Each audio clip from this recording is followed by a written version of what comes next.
Just touching on, because you said that you were born in Sudan, went to Egypt. I think that's amazing. I always love when people have like cross-cultural references. Like as a creative and as an entrepreneur and a designer in Sudan, right? And I ask this because we always hear about, say, Sudanese models and that kind of thing. You don't really hear about Sudanese designers, or maybe it's just not come to my forte or not come across me. Like, you're one of the few, if any, that I know of from Sudan. So what about Sudanese, let's say, culture, fabrics, dress sense, all of that? Like, give us a bit of an idea of like Sudanese style and texture and how that impacts your designs.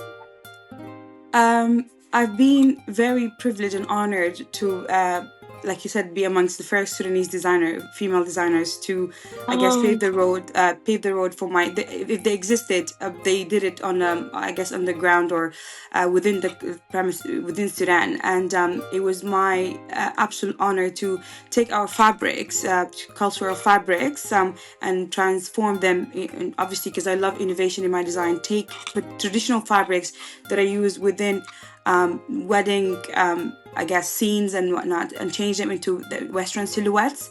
So we've got the garde-massisse fabric, which is strictly used in a wedding ceremony.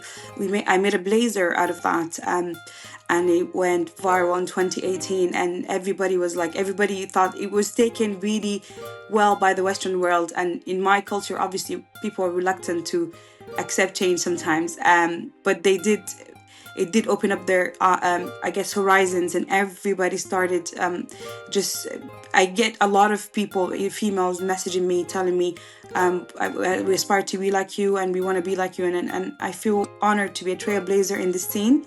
And our fabrics are just another thing. They feel like home, they smell like home. And I'm going to be emotional, but it's very sad that our country is undergoing a war and we don't have access to these fabrics anymore. So it was a very difficult decision for me to start playing with other different types of fabrics due to the war in Sudan. And but yeah, it's just, they're beautiful, they're colorful, we've got patterns.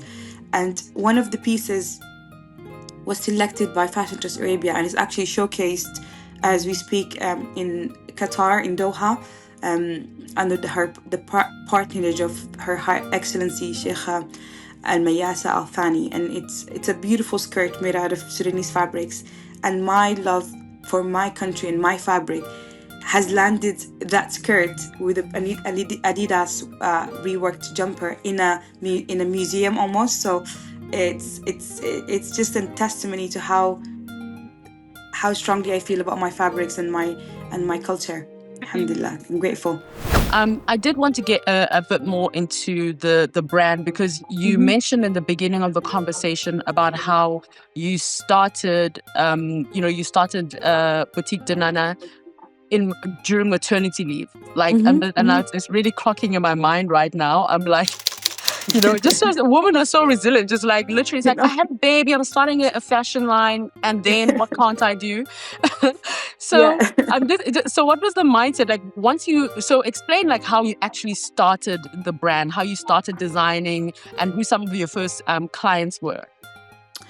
So, I designed, like I've always, like I said, enjoyed fashion and stuff. And when I moved to the UK, there wasn't any like high street shops that represented my very different style. Like I said to you, I love a structured blazer.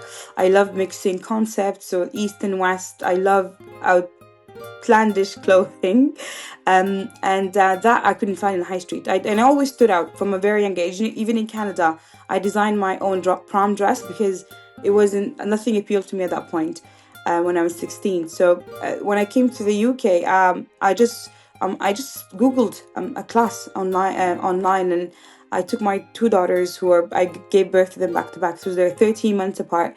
I put them in the double pram, and I just went to that class.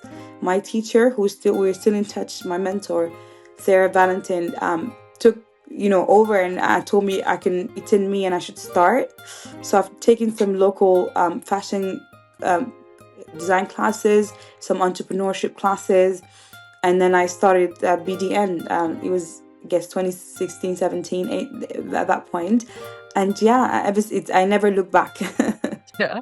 Wow, I love that story. And your first collection, I mean, I think the first for any creative is always a big thing. You know, with artists where they're like, my first record, like it's going to make all the difference.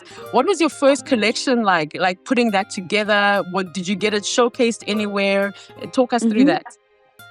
So one of the first prominent pieces that I made that put me on the map was that suit made out of Garmasis fabric. I showcased in Geneva before I created that shoot in 2017. And then I came back and I went to Sudan, and there was another artist that came on board with me, and we put this that in play, because at that point I didn't have access to a workshop. She did help find the workshop. So that Garmasi suit went viral. There was people. It was on Twitter. It was on Instagram. It was on Facebook. It was taken well. It was taken not well. So that was, and until today, when I was in Doha 2 weeks ago, one of the PR people told me, "Can I Sudanese designer? Let's follow you."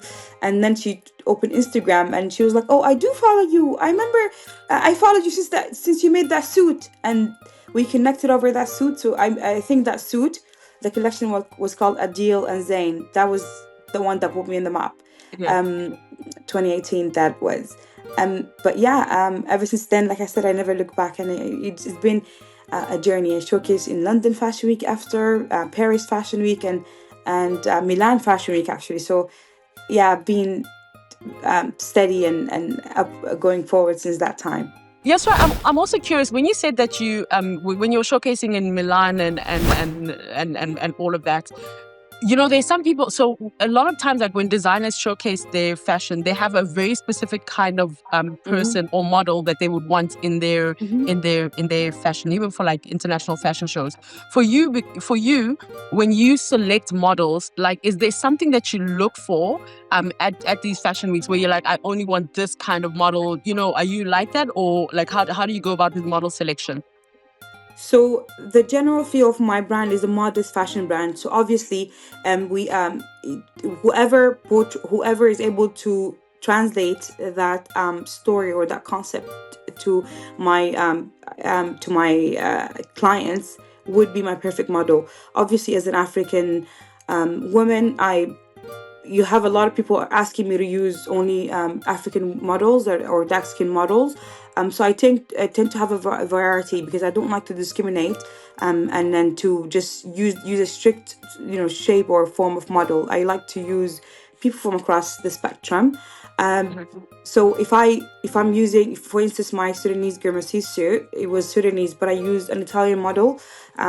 She didn't look Sudanese, but because Sudanese people already have worn it before, so I'm trying to translate my designs to a European audience, perhaps. So for that collection, I would use a European model, because we need to bridge that gap, and we need to sort of like cross that bridge to the European market. If I want to perhaps showcase a Sudanese top, then I'll use. So I always I would look at my target market and speak to them through that model. I get a lot of backlash sometimes asking me why, if I'm using Caucasian models for a specific collection, but I can only please so many people. I'll always get questions, but I can always back them up. I can always have a reasoning behind my choice. Yeah.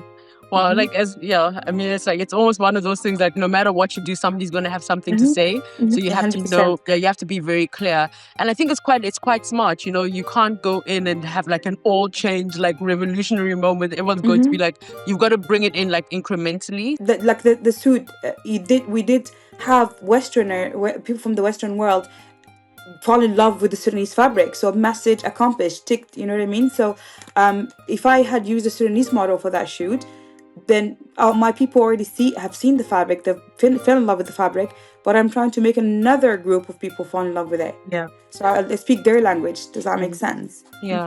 No, 100%. And you've had so many successes with your brand. Honestly, Yousra, I'm so impressed. Thank you. Like it's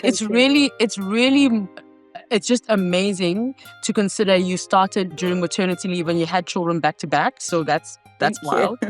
And just obviously, creating fashion and while your country's going through all the things that are happening. So from a heart perspective, it being very challenging. And then being a wife, a mother, and, also being in healthcare, but you're also still running a fashion brand. That's like incredible. Welcome to the Salary Scramble with Lee Kasumba, where glossy titles end and real founder stories begin.